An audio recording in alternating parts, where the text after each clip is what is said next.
दक्षिण मध्य मुंबईमधनं वंचित बहुजन आघाडीचे अधिकृत उमेदवार अब्दुल हसन खान जे आहेत ते मैदानात उतरलेले आहे। आज प्रचाराचा शेवटचा दिवस आहे। मोठ्या संख्येने बाईक रॅली ते काढता आहेत दक्षिण मध्य मुंबईमधनं आणि आपल्या सोबत ते आहेत। आपण त्यांच्याकडनं जाणून घेऊयात नेमकं वंचितनी त्यांना जी उमेदवारी दिली प्रकाश आंबेडकर साहेबांनी त्यामागे त्यांचा हेतू काय होता आणि कशा प्रकारे त्यांचा प्रचार सुरू आहे। खान साहेब काय सांगाल, कशा प्रकारे प्रचार सुरू आहे? वंचित बहुजन आघाडीचे तुम्ही दक्षिण मध्य मुंबईचे उमेदवार आहात, काय प्रतिक्रिया? दक्षिण मुद्दे में हम लोग इतने दिन से जो प्रचार कर रहे हैं तो लोगों का काफी सपोर्ट मिल रहा है। दलित समाज, वंचित समाज, ओबीसी और आदिवासी वो तो सब वंचित समाज के साथ ऑलरेडी जुड़े हुए हैं। तो लगभग 2-2.25 लाख वोट तो एक पैकेज की सूरत में हमें मिल रहा है। लेकिन खासकर मैं मुस्लिम समाज से बिलोंग करता हूँ। लास्ट 70 सालों से मुसलमानों ने कांग्रेस को ही वोट दिया है। 70 सालों में मुसलमानों ने कांग्रेस को यूज एंड थ्रो किया है। जिस तरीके से बिरयानी में गरम मसाला यूज करते खाने के टाइम वो निकाल के फेंक देते हैं, इसी तरीके से जब इलेक्शन आता है तो ये मुस्लिम वोटर्स को लुभाते हैं और यूज कर लेते हैं। जैसे रिजल्ट आता है उसको मसाले की तरीके से मुसलमानों को फेंक दिया जाता है। अभी इस साल 21 स्टेट में कांग्रेस लड़ रही है जो एक भी मुस्लिम उम्मीदवार नहीं दिया है। तो उन्हें मुस्लिम वोट चाहिए लेकिन मुस्लिम उम्मीदवारी नहीं देना है उनको।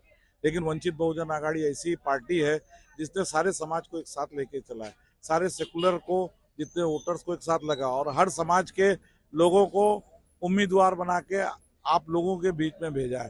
खासकर महाराष्ट्र में वंचित बहुजन आघाड़ी ने 7 मुस्लिम उम्मीदवारों को आपके बीच में भेजा है। इसलिए मुस्लिम बंधुओं से खासकर मेरी अपील है, गुजारिश है कि वो इस चीज को नोटिस में लाते हुए अपना जो कीमती वोट है ज्यादा से ज्यादा वंचित बहुजन आघाड़ी के कैंडिडेट को दे और उन्हें कामयाब करें।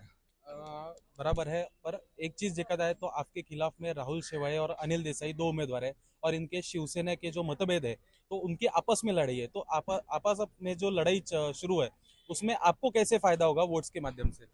देखो ऐसा है, शिवसेना और उद्धव की सेना और एक नाथ शिंदे की सेना, ये दोनों एक ही पक्ष रहा था इससे पहले। ये सियासी इनकी लड़ाई, ये सत्ता के लिए इनमें 2 टुकड़े हो गए। एक बीजेपी का ऑलरेडी अलायंस पार्टनर है और एक कोई शक नहीं है इसमें कि दूसरा भी इलेक्शन के बाद बीजेपी के साथ चला जाएगा। तो ये पब्लिक वोटर्स अच्छी तरह से समझती है कि ये लड़ाई बीजेपी वर्सेस वंचित है।